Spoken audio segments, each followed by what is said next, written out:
CD4E transmission, the view from the inside.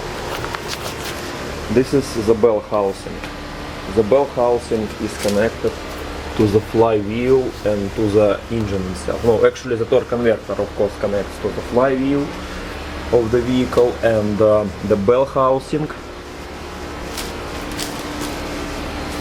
This is the bell housing. The bell housing connects to the engine body.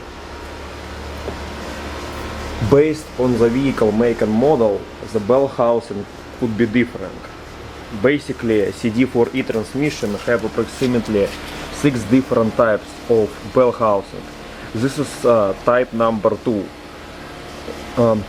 This bell housing have a square starter. Sometimes it could be round.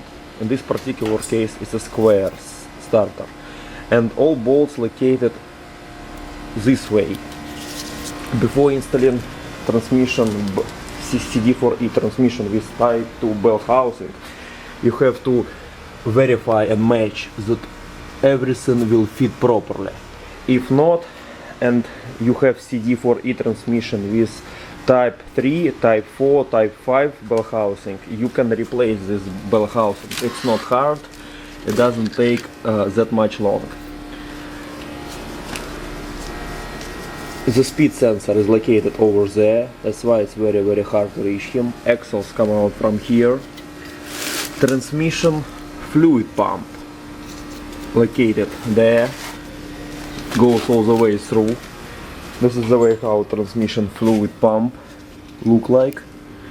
When it's becoming clogged with debris, with shavings from the transmission itself, little small particles, it could be clogged, and your transmission not gonna be able to pump the fluid through it.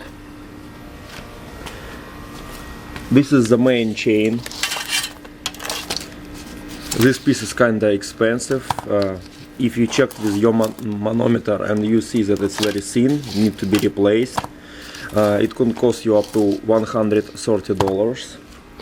This is the wheel body of your transmission, which is located under the transmission pan. The wheel body is expensive as well, have a lot of small magnets inside.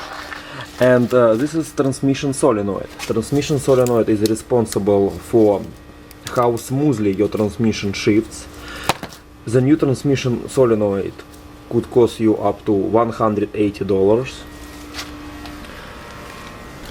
This is the set of gears, reverse drum, gaskets that actually mounted inside of the CD4E transmission. All those parts sometimes require replacement as well. When you buy the CD4E rebuild kit, all this is not included in this CD4E kit. If you will buy CD4E rebuild kit, you will get only the set of these yellow gaskets, as well as you will get a set of those parts, these gears. But such type of thing you're not gonna receive in your CD4E rebuild kit, which can cost you $300, as well as you're not gonna receive the transmission solenoid. Total cost of this transmission rebuild starts from $900 up to $2,000. It depends on number of parts that you will need to replace inside of your transmission. If you will need to replace only those seals and those parts, they all included in rebuild kit. It's not gonna cost you that much. It will be $300 for the parts, and the shop can charge you $500 to rebuild your transmission.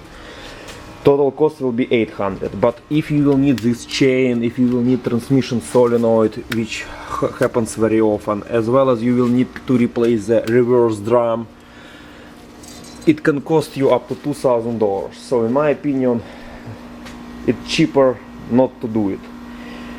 Because even when you will rebuild this CD4E transmission, it could last you approximately 30,000 miles. It's not worth of it to invest $2,000 in this transmission rebuild.